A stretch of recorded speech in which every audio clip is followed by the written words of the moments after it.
Okay, since we're talking about technique, I figured I'd say fuck it and show you everything I've learned from like every lesson I've had over the last 6 months with the new guy who's pretty good.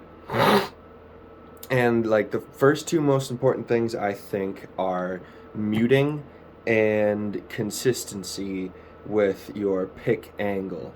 So there's a couple of different, let's start with muting. Something I learned first is you can play a note and have the tip of your pointer finger barely touching the string above it, which helps mute this upper string without your right hand having to come down too far. So I can mute these top two, and then with the tip of my pointer finger I can just barely mute that. So if I accidentally touch any of these other strings, I'm already muting these bottom two and these top three with, these top two with my right hand, for example. Usually the right hand will only come down to one string away from the one that you're playing. So for example, if I'm playing the B string, the right hand will only be muting the E, the A, and the D string, with the G string being open. And so your left hand, your fretting hand, takes care of that. And that's really easy when you're playing like just about anything. So instead of being on the very tip of your finger, you're more flat on the pointer finger, that is. So you can touch this. It also helps if you have two notes on the same fret but one string across, because then you could just kind of roll your finger. And I have a song that I've been learning that's a lot of that, where it's two notes right next to each other and you have to roll your finger, particularly with the pinky and the pointer finger. Now, the second thing is consistency with pick angle, right? And I think it sounds best and the least scratchy if my pick is basically parallel with the string. So you can do a little bit of that, but try to keep it to a minimum, because otherwise it becomes very scratchy, which is that fucking Gojira fucking shit. So like if you want that sound you could do it, but if you want very clean picking, you want it to be pretty much perfectly parallel with the string.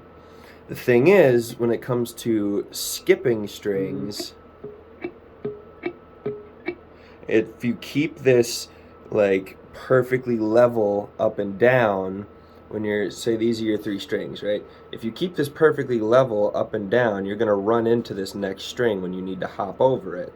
Or if you start on a downstroke and want to keep alternate picking instead of just playing through, you have to jump over. So how do we solve that? Well, the way we solve that is this angle here.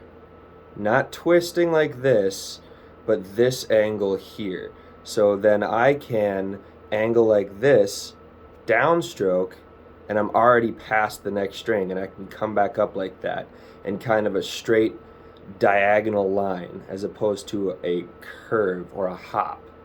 Same thing can be said with if you start with an upstroke.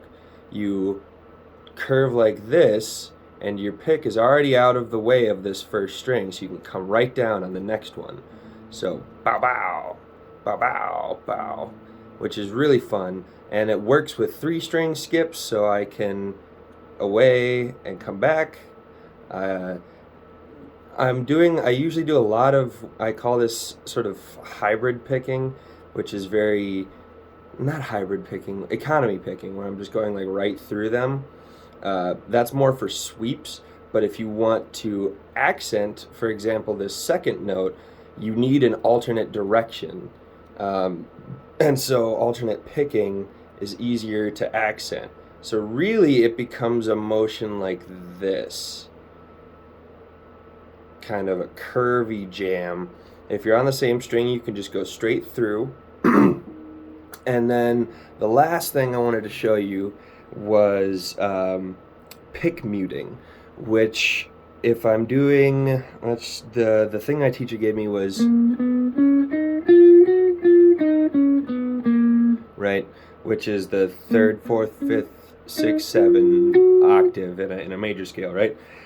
So to eliminate my pick moving too far away from the string and keeping it as tight as possible, the first thing is you pick all the way through it, and then you come right back and touch the string. You don't pick back through it, but you go all the way through for the note you play and touch. So it'll be ba, ba, and it sounds like this.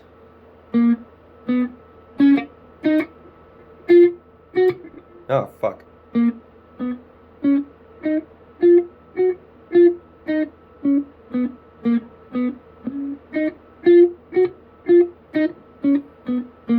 When you're skipping to the next string, you just touch the side of the string that you're about to play. So, bop, bop, jump to next string.